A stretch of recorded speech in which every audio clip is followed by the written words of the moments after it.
Yeah, I'm so good at these things. Alrighty. Yeah, first of all, big thanks to Robert and to Alex, our wonderful host, because I had very little time to prepare this presentation because of a busy week and not dealing well with the COVID vaccination. But here we are, and yeah, I'm ready if you are. Should I go ahead and start? Yes, please. You can go ahead and start. We can see your screen and we can hear you very well. Perfect. Yeah. So we've already heard a lot about how MEV extraction works on other blockchains today, and I'm just here to give a little summary of what we've heard today, a little overview, and how these things all tie together. And so, first of all, why Blockspace markets? I think good to start from a high level perspective. In blockchains, we have a limited amount of block space. We constrain this so people can still run full nodes and validate the current state of the blockchain. However, there can be potentially unlimited demand for that block space. We've seen this on Ethereum many times. Here Ethereum is a whale chain. Right now, I think gas fees are above 300 Gwei. So we need some way to match this demand with the available supply. And that's not an easy problem because we need to figure out two things. First, we need to mediate access. So who gets into the block at all? And for the longest time, in crypto, this used to be actually the only problem. Like people only cared about getting into a block. But due to MEV, we sort of see a secondary problem come up, and that is transactions increasingly want to be mined at a specific target position. So the original problem of just inclusion in a block used to be quite easy. People were concerned about underbidding, and if they underbid their fee, then they would have to wait longer for inclusion. Maybe their transaction would fail. So maybe if they want to buy something from Uniswap and they underbid, then the price might have already moved against them, and then their transaction fails. So this happens. And if they overbid, then of course they paid more than necessary. So in both cases, it hurt market efficiency. But it was ultimately not that hard of a problem to fix. So created EIP 1559, and what EIP 1559 does is basically it tells the user how much to bid. Right? So it basically it quotes a price where if the user is willing to pay that price, they're definitely getting included, and that price is almost never higher than it needs to be. There's a great article by Pintail, if you haven't yet read it, who recently analyzed if EIP 1559 has fulfilled these objectives of preventing underbidding and overbidding. And he came to the conclusion that yes, it has. And it's actually a really good read. It shows that a lot of, the users who today use the EIP 1559 format, i.e. they outsource their bidding strategy to EIP 1559, they consistently pay less for their transactions than those who still use the legacy type.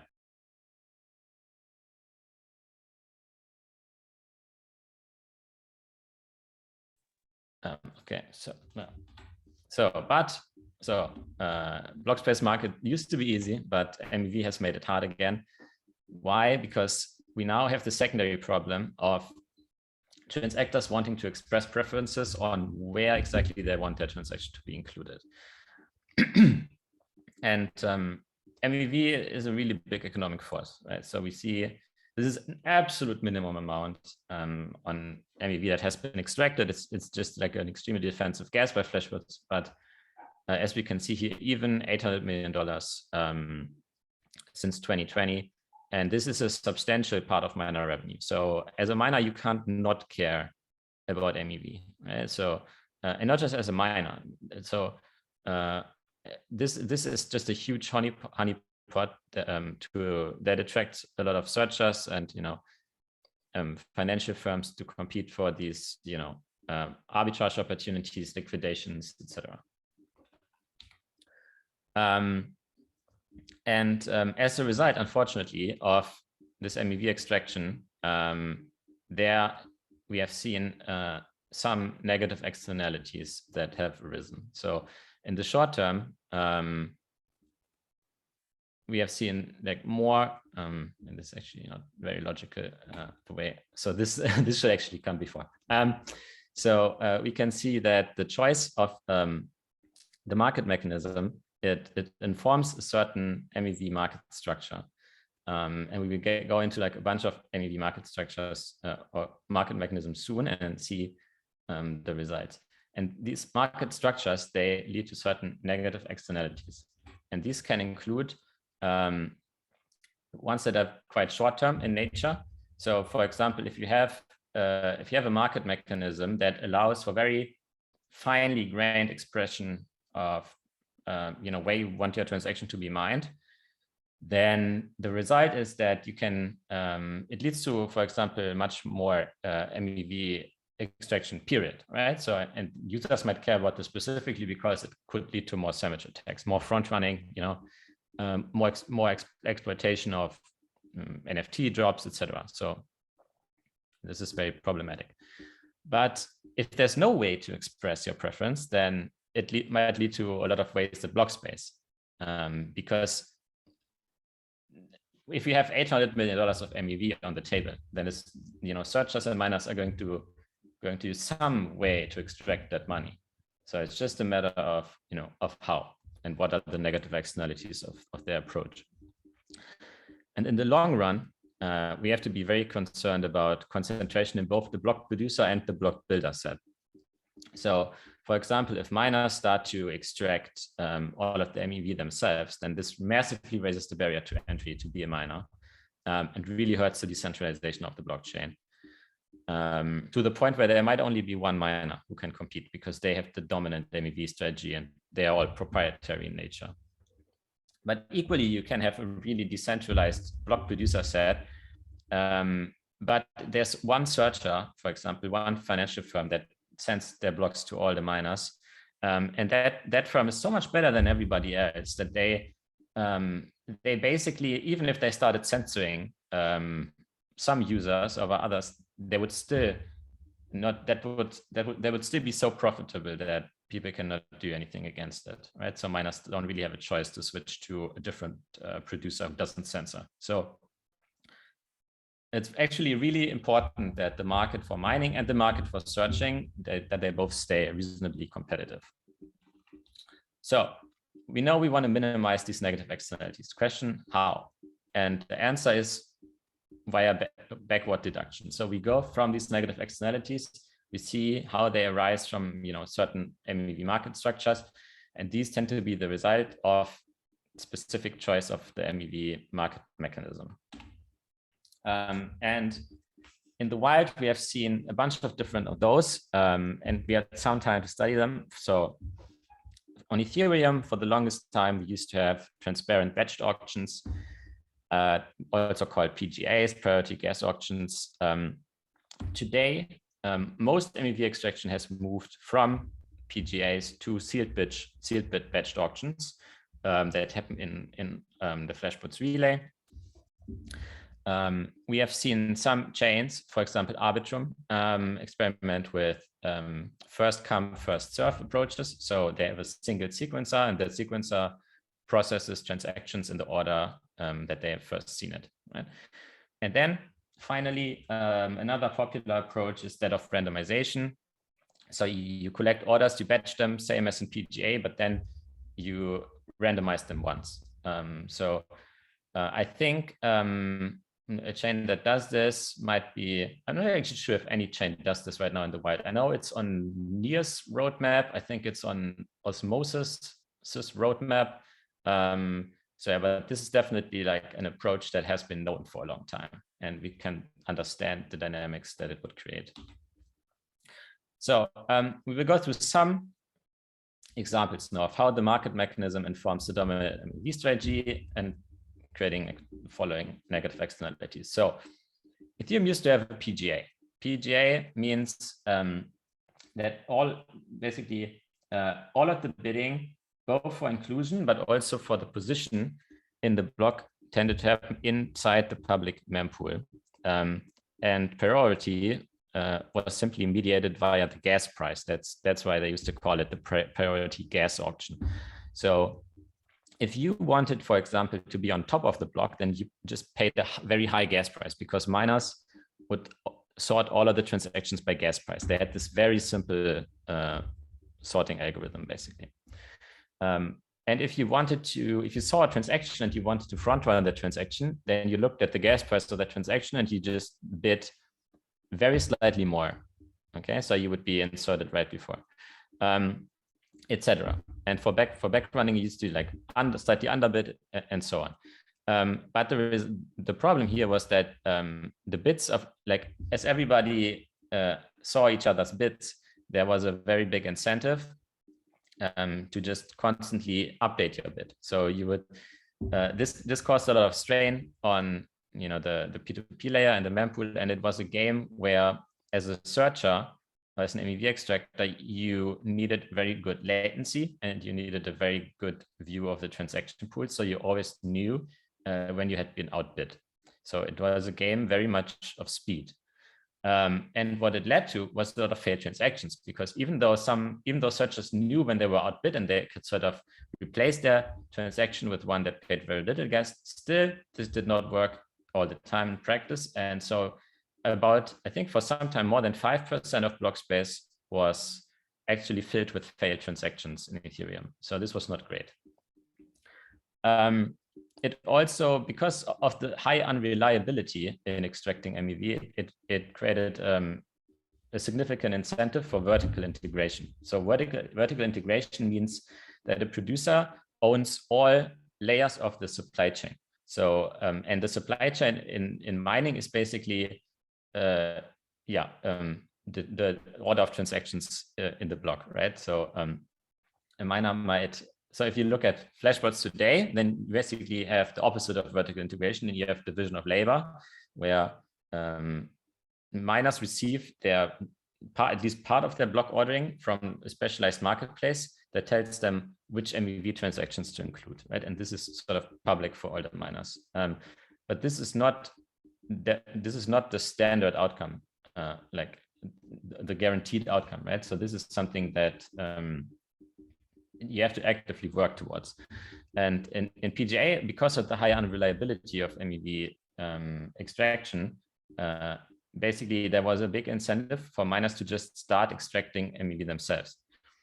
And not just high unreliability, also if the market for searching is not very competitive, so there are very few searchers and they control a lot of the MEV activity in like a certain opportunity, such as front running, then the result is that these searchers are the price setters. So they can pay a very low, because they have no competition, right? So they can pay a very low amount of their revenue to the miner. And this further increases the incentive for the miner to just extract the MEV themselves. And we saw this, I think there was a time where some mining pools started to extract their own MEV, and they eventually, most of them stopped doing this and instead adopted Flashbots. But without Flashbots, this is some of the outcome that could have happened. However, so I said a lot of good things about Flashbots. So we are with a sealed bid auction mechanism, and what this does is everybody basically only submits one bid instead of many.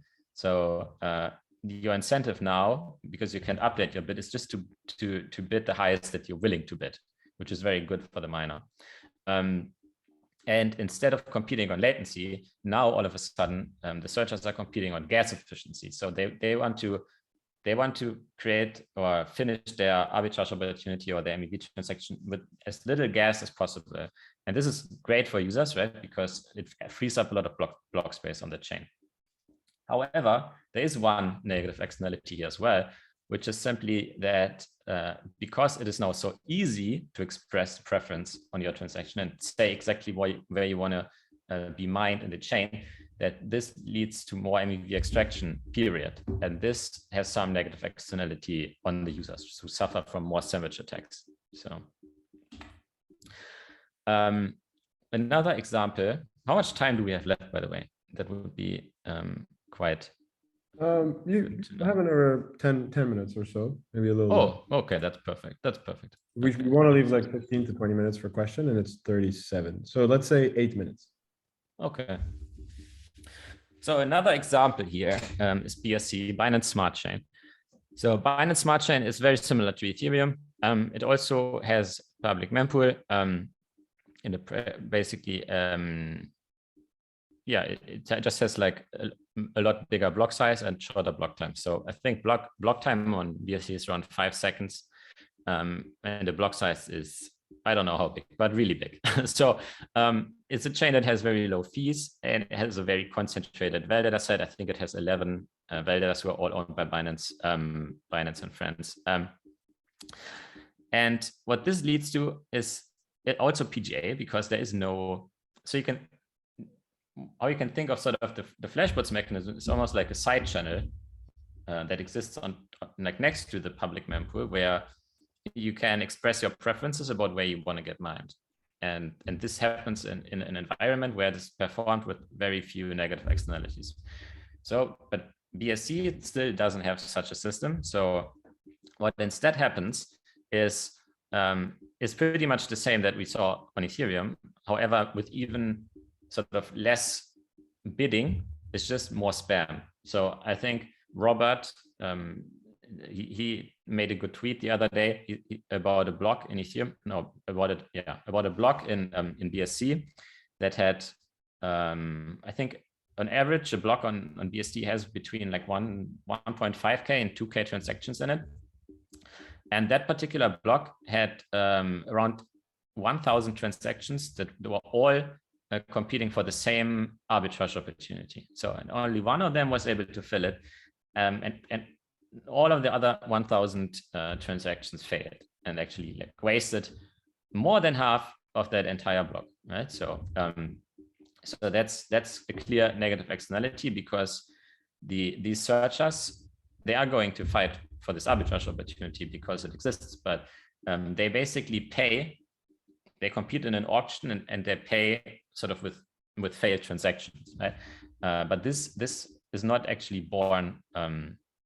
This is a cost that has to be borne by users, basically, that they're not compensated for. And the outcome here for market structure is kind of the same that I alluded to earlier with Ethereum, which is that if you don't have a market where searchers can, if you don't have this permissionless side channel that every validator can adopt, where they communicate with searchers, then the outcome is that you might see vertical integration. So meaning that the validators start extracting the MEV themselves. This is not really a big deal at all in BSC, because BSC doesn't have the same,